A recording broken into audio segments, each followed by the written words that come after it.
Nous avons reçu ce matin la visite d'une délégation du projet PAC, projet sur les plateformes agro-commerciales de la région de Kolda. Cela nous a permis de comprendre l'importance de ce projet dans le domaine du développement de la chaîne de valeur agricole dans la région de Kolda, qui est une région qui présente de très fortes potentialités dans le domaine de l'agriculture.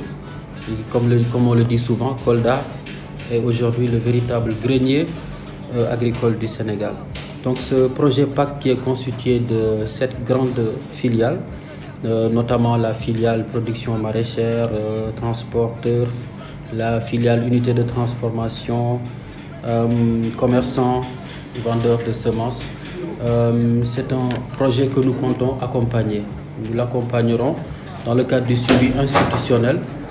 Nous l'accompagnerons aussi dans le cadre du contrôle et de l'évaluation des différentes étapes de sa réalisation, c'est-à-dire de sa mise en œuvre. C'est une joie d'avoir reçu cette délégation-là et nous avons pris des engagements dans le sens de les intégrer dans notre base de données en vue d'organisation de futurs comités régionaux de développement pour leur permettre aussi de mieux se faire connaître les différents acteurs du développement dans la région de Kolda. Nous l'avons dit et nous avons même salué l'implication du Royaume d'Espagne dans ce projet-là parce que l'une des principales destinations de nos jeunes dans le cadre de l'immigration clandestine, c'est l'Espagne.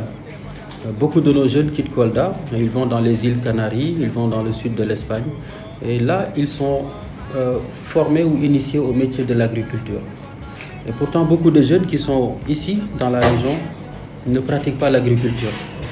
Alors les séjours qu'ils font à l'étranger leur permettent de se former aux techniques culturelles les plus modernes.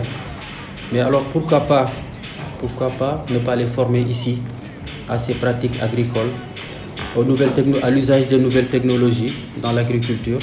Et nous avons même l'exemple de certains jeunes migrants de retour qui ont réinvesti dans l'agriculture dans leur terre et qui se sont bien retrouvés, qui sont devenus aujourd'hui des grands opérateurs économiques. Donc il est possible, à partir de ces modèles de jeunes hommes et de femmes, de faire comprendre à la jeunesse koldoise qu'on peut être koldois, grandir à Kolda, investir dans l'agriculture. Parfois, le début est difficile, parce que l'agriculture, c'est une activité qui se fait sur de longues périodes. Les débuts peuvent être difficiles, mais avec de la persévérance, avec l'encadrement des pouvoirs publics, des ONG, des projets de développement, on peut réussir. Nous croyons en cela et nous pensons que le projet PAC peut nous accompagner dans cet objectif de sensibilisation des jeunes pour les fidéliser à s'impliquer de manière active dans le développement de leur région à travers l'agriculture. Il ne faut pas compter toujours sur le financement externe pour espérer se développer. On l'a dit et répété plusieurs fois, aucun pays au monde ne peut se développer seulement grâce à l'assistance étrangère. Elle est importante parce que nous ne sommes pas très souvent au même niveau de développement technologique et scientifique. Nous ne sommes pas au même degré de capacité ou de puissance financière, mais aujourd'hui, dans l'optique de la souveraineté alimentaire et agricole, il faut que nous apprenions à compter sur nous-mêmes. On n'a pas toujours besoin de l'assistance étrangère pour dérouler nos programmes de développement. On en a besoin, mais il faut qu'on soit capable, entre nous, de pouvoir poursuivre la mise en œuvre de nos projets, même quand le financement est terminé, même quand le bailleur doit se déployer sur d'autres zones pour d'autres projets.